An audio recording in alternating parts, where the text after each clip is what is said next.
Hello बच्चों, आज मैं आपको कुछ अलग तरीके से पर्यायवाची शब्दों के बारे में बताना चाहती हूँ। शायद ही किसी ने इस तरह से आपको पर्यायवाची के बारे में बताया होगा। तो सबसे पहले हम ज़्यादा टाइम ना लगाकर जल्दी से कुछ शुरू करते हैं।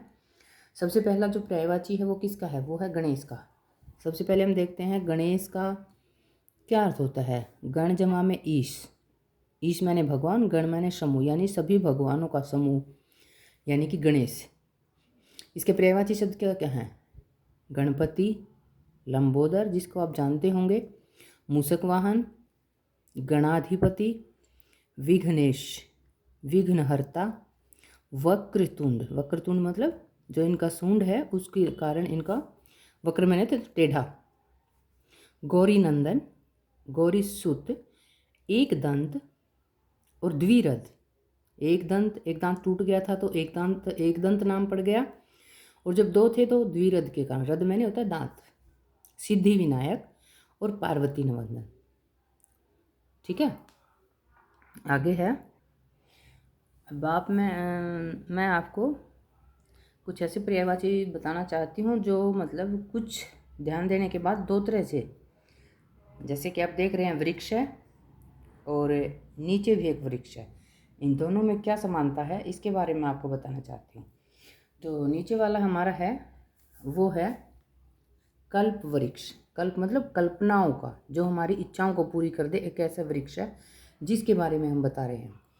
तो वृक्ष मैंने वृक्ष है, ध्रुव मैंने वृक्ष है, तरु मैंने वृक्ष है, तो ध्रुव मैंने वृक्ष है, तो आगे कल्प लग जाता है, तो ये सारा का सारा कल्प वृक्ष, सारे के सारे ये कल्प वृक्ष के पर्यायवाची बन जाते हैं। और ऊपर ये हैं वृक्ष के पर्यायवाची, जैसे कि ये वृक्ष है जिसके पर्यायवाची हैं ये, देखो कौन कौन से हैं। पेड़ है, द्रुम है, तरु है, रूख, दरख्त, गाछ, पादप, विटप, अगम, साखी शाखाओं के कारण, पर्णी, पर्णी माने पर्ण माने पत्ता, पत्तों के कारण, बूटा, बूटे लगते हैं इस पर, बूटी लगती हैं, और पुष्प पद। ठीक है, ये इस तरह से मैंने इसके 15 पर्यायवाची शब्द लिखे हैं। और आपने कल्प ध्रुम जो हमारा पर्यायवाची है उसके बारे में आपने देख लिया होगा। कल्प, कल्पनाओं का पेड़, ये भी तरु भी पेड़ है, वृक्ष भी पेड़ है। कल्प ध्रुम, कल्प ध्रुव, देव वृक्ष, सुरतरु और सुरद्रुम।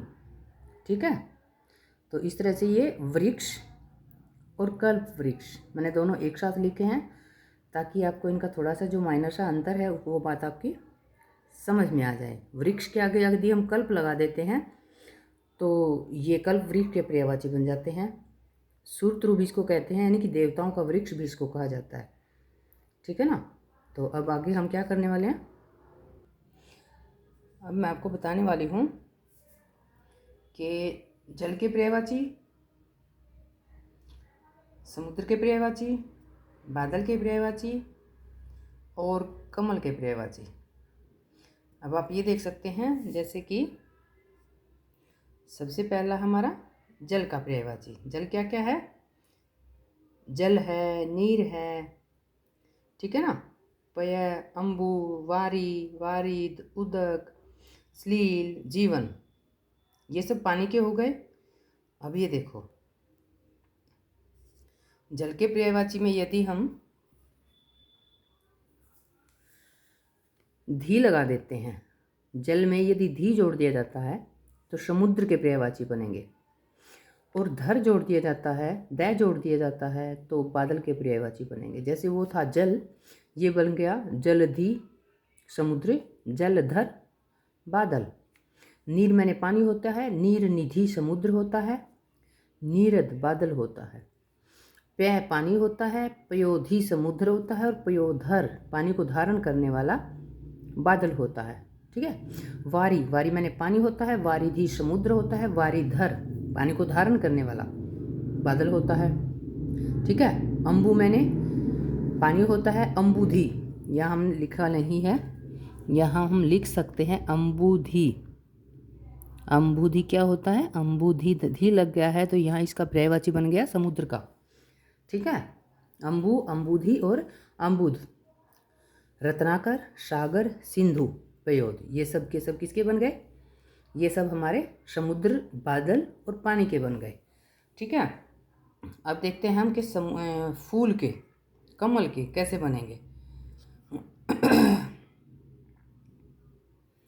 ये देखिए, इकट्ठा मैंने क्यों लिखा है?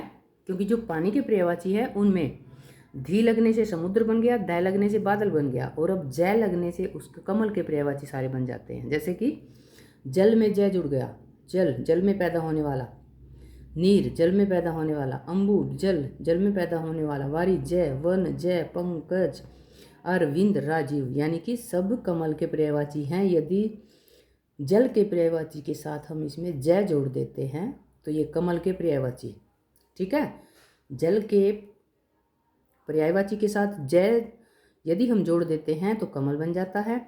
धी यदि हम जोड़ देते हैं तो सागर बन जाता है, और यदि द या ध जोड़ देते हैं तो वो बादल का पर्यायवाची बन जाता है। ठीक है ना। अब आगे और है कुछ बहुत महत्वपूर्ण, जल्दी ही हम उसको समेटने की कोशिश करेंगे। ठीक है। चित्र से आपको पता चल गया हो कि हम किसके बारे में बात करने वाले हैं। हम फूल के बारे में बात करने वाले हैं। तो फूल के पर्यायवाची कौन कौन से हैं?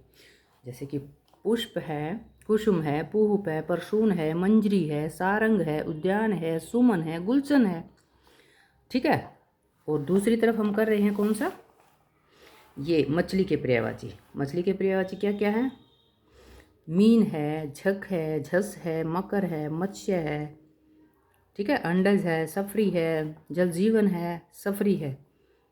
ठीक है। ये हमने पुष्प के और हमने मछली के पर्यायवाची करे हैं। और अब आप देखोगे हम करने वाले हैं कामदेव के पर्यायवाची। कामदेव का क्यों? क्योंकि पुष्प और मछली के जो पर्यायवाची हैं उनसे कामदेव के पर्यायवाची भी बन जाते हैं। जैसे कि पुष्पधनवा, कुसुमेश। ठीक है। झस, अब है मीन, मछली वाले।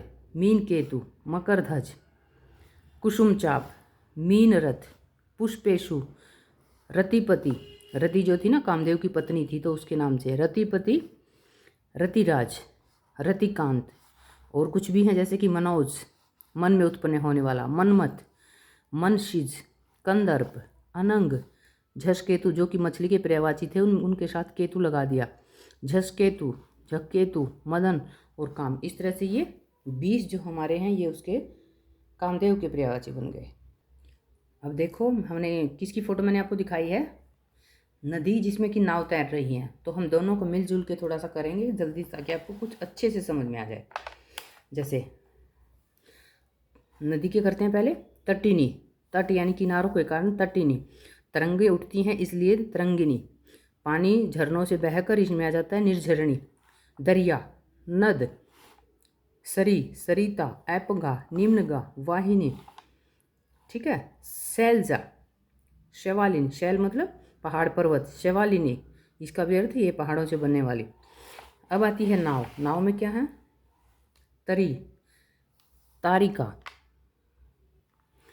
तरिणी, तरिणी मतलब नाव, नैया, बेड़ा, जलयान, जलपात्र, जलवाहन, पोत और डोंगी। ये इस तरह से हमारे 10 पर्यायवाची नाव के बन गए हैं। अब हम देखते हैं आँख के पर्यायवाची कौन कौन से हैं। मुख्यतः आँख के पर्यायवाची, ठीक है, नयन, नेत्र, अक्षि, चक्षु, नयन, नेत्र, लोचन, विलोचन, नैन। ठीक है। दृग, अंबक और दृष्टि। इस तरह से ये 12 जो हैं हमारे आँख के पर्यायवाची बन गए। अब ये देखो ये किसका पर्यायवाची हो सकता है? ये बेटा और बेटी के पर्यायवाची हैं। कैसे? बेटा में क्या क्या है? बेटा में तन्य है तो बेटी के लिए तन्या, सुत है तो सुता, बालक है तो बालिका, आत्मजय है तो आत्मजा बेटी के लिए, तनुज है तनुजा बेटी के लिए, पुत्र का पुत्री। ठीक है। और नंदन का नंदिनी भी बोल सकते हैं हम। और यहाँ अब क्या आगे? ये एक महिला और एक पुरुष के पर्यायवाची हैं। जैसे कि पुरुष का है नर है, जन है, मनुज है, मनुष्य है, व्यक्ति है, सूर है, स्वामी है। ठीक है। और महिला का क्या है? नर का नारी है, कामिनी है, यानी कि कोमल नाजुक होने के कारण कामिनी बोला जाता है। रमणी मतलब आसानी से किसी को भी किसी के मन में रम जाने के कारण इसको रमणी बोला जाता है। वनिता बोला जाता है, कांता बोला जाता है, कोमलांगी नाजुक से अंगों के कारण इनको कोमलांगी बोला जाता है। अब आता है पति और पत्नी के बारे में। पति के क्या हैं? वल्लभ, तो पत्नी का वल्लभा बन जाएगा। स्वामी पति है तो स्वामिनी पत्नी बन जाएगी। प्राणेश्वर ये दोनों के लिए प्रयुक्त हो सकता है। शोहर, खाविंद, बलम, अधिपति। और पत्नी के क्या बनेंगे? देखो, वधु, वल्लभा, धर्मपत्नी, दारा, सहचारिणी, गृहस्वामिनी, गृहलक्ष्मी। पति में गृहस्वामी हो सकता है, गृहलक्ष्मी, अर्धांगिनी और वनिता। ये कुछ हमारे मैंने जोड़ तोड़ के आपको बताए हैं ताकि कुछ अच्छे से समझ में आ जाए, जो कभी ना भूला जाए। ठीक है, क्या है? घर को आलय कहते हैं, आगार कहते हैं, आवास कहते हैं, आयतन कहते हैं, मंदिर कहते हैं, भवन कहते हैं, धाम कहते हैं, बसेरा कहते हैं, डेरा कहते हैं, वासस्थान कहते हैं, निलय कहते हैं, वास कहते हैं। और भी बहुत हैं, लेकिन ये हमारे इतने काफ़ी रहेंगे आपकी तैयारी के लिए। ठीक है, तो इस प्रकार से हमने जितने भी पर्यायवाची किए हैं, उम्मीद है आपको ये कुछ समझ में आ जाएंगे। दो दो जोड़ के हमने तीनों को एक साथ बताया है ताकि कुछ दिमाग में क्लैरिटी रहे और आपको याद हो जाए। ठीक है, उम्मीद करती हूँ आपको ये समझ में आ गया होंगे। धन्यवाद।